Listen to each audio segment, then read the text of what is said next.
Hey, deserving listeners, it's time to watch 90 Day Fiancé. Let's get to it. Watching Yara and Jovi together, see that look in their eye, they're really in love. I hate you. I hate you. I'm really happy for them. They're good. I was worried, but I think they're going to be good. So during the dance, I think it is a little bit of a microcosm of their relationship, at least what we're shown. It's hard to know what's really going on between the two of them, but we see that he is grabbing her in places she doesn't want to be grabbed. She's embarrassed. She's saying no, and he keeps doing it. And then she says, "You bitch," and then she says, I hate you," but with a smile. And maybe that's how they talk to each other as they're bonding. Maybe, hopefully, I suppose. I mean, that's the best case scenario. And that's the way that they interact with each other. Think about, for y'all out there, I know a lot of you, some of you have even had cameo, you've hired me to do cameos for your anniversary or Valentine's Day or something. I know a lot of you, or even couples watching while you're as a couple, you'll watch these reaction videos and think about your dance that you had or some kind of similar situation where it was an important ceremony. Is that how you talk to each other, or did you say something like, "I love you," or "You're so beautiful," or "I just can't believe how wonderful this moment is," or just something neutral like, "I'm embarrassed because we're dancing in front of all my family members," or whatever it is, instead of trying to grab her, making a joke about it. I think he's trying to show off. She's saying, "No, you bitch, I hate you." Now maybe it'll work. Maybe this is the way they talk to each other and they're made for each other in this way because they understand that those words are not what they literally mean, but it's an affectionate thing that they're saying to each other. So maybe it'll work. I don't know. Jovi and Yara. Are you hungry? You want to eat? Yes. Let's go eat. I'm gonna kick your ass. Yara. And then that, "I want to kick your effing ass," I don't even know where that comes from. Now, she has reasons to be upset. One, the mother told her that it was going to be a small party, and the mother essentially knew she was deceiving her. In this interview, she said, that we saw a couple episodes ago, that "I know Yara wants to have a small party, but we're going to have a big party anyway." And that's pretty uncool. It'd be one thing to say, "Look, Yara, I really want to have a big party. Please, please, please. Can you really, I really want to make my case. It'd really mean a lot to me." That's okay. But then just go around her back and deceive her, say, "Yeah, it's a small party," and then know you're just completely lying to her. It's just not a good thing. So she has reasons to be upset about that. They've just been through a massive amount of fighting where she feels like she's not being taken care of, that he doesn't care that she's pregnant, that he's drinking all the time, and she's very concerned about that. He doesn't seem to be concerned about her well-being regarding food and this sort of thing. And, she has reasons to be upset. How do you communicate about that, though? Do you say, "I want to kick your effing ass," or do you say, "Hey, I have some concerns I'd like us to change about this relationship"? I was pissed. Yara seems okay with the party, but she's pretty mad at me. She's not happy, and it's not good. Of course, her hormones out of whack. She's crazy as on a normal basis. It's not just because of her hormones, but. So again, in the best case scenario, as he says that, what he's saying it in a sort of exaggeratory tone on purpose, but that's a lot of contempt, right?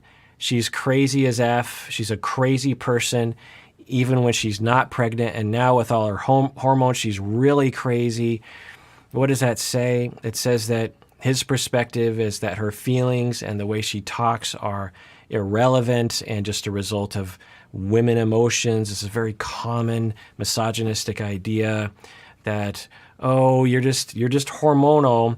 I'll never forget when I was getting my first graduate degree 25 years ago. I can't remember who, but it was probably a professor.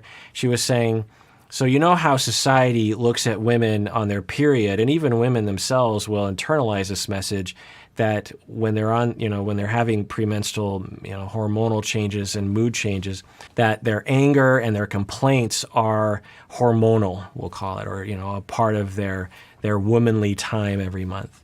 Another way to look at it is that women are taught to be quiet and to make nice with other people. And then during that time of the month, they finally say, screw it. I'm done trying to please everyone, and I'm going to tell everyone what's been on my mind this whole month. That's another way of looking at it, right?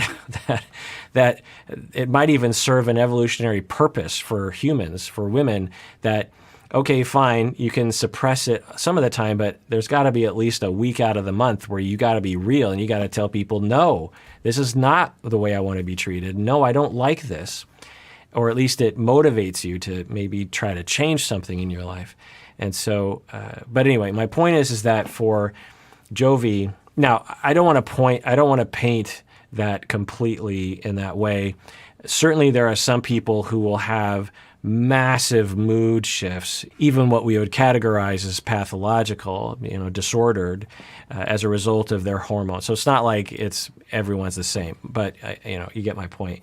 That his perspective is she's crazy anyway and discountable, and now she's really crazy and very discountable. And this is supposed to be a really special time for us, and I don't know what to do. You having fun? You meeting everybody? I don't have fun. You really make me mad. Okay, so he is checking in with her and saying, hey, are you having fun? That's a good opener. She says, I'm not having fun. I'm very angry at you. Okay, what do you do? Well, maybe you take a half hour, go outside to just one-on-one and say, hey, I'm sorry, what do we got to do here? I want to make it right. I'm sorry that I didn't get you right food. I'm very sorry about that. I was real busy and it's no excuse, but I thought you would want the crayfish, but looking back, it makes sense that you wouldn't. I should have asked you what you wanted, and you're right about that. And I should be more attentive to you given your situation, given that you're pregnant, and given the fact that you're kind of helpless in this country because you don't have a job yet or money yet or a car yet or anything. And so I need to be more attentive to that. I'm not used to that. I've never been in that position before. So, I'm sorry about that. And I'm sorry that for the things I said in the car, would you forgive me? I was upset. I shouldn't have said those things. Okay, you say that. And then she would probably say, thank you. I'm sorry too. And then we're back in the party and everything's fine. Let's see if they do that. Oh, What? what? No. What? I'm gonna spit it out. She's pregnant. She seems a lot more happy than you used to looking I'm like. like, but is that something y'all wanted? I mean, did y'all We want were it not to- planning for this to happen so soon. Great. So the mom seems happy for the two of them. And the father is saying, is this what y'all wanted? So that's a good question. We see in contrast to the Brandon and Julia parents where their first question is, wait, is this what you want? Because if it's what you want, then 2 thumbs up. If it's not what you want, then okay, what's going on here? I'm not feeling well. Now they will know why. They will not think that Max was too much. Congratulations, son. Thank you. Love you. Love you too. Hope everything works out. It will. You too. Thank you.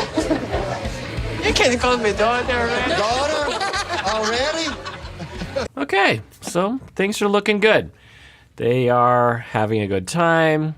They are bonding. They're excited for them. This is a good sign. This is a good sign of things to come for the two of them. All right, well, that does it for that episode. Everyone out there, please take care of yourself because you deserve it, and take care of others because we all deserve it. We really, really do.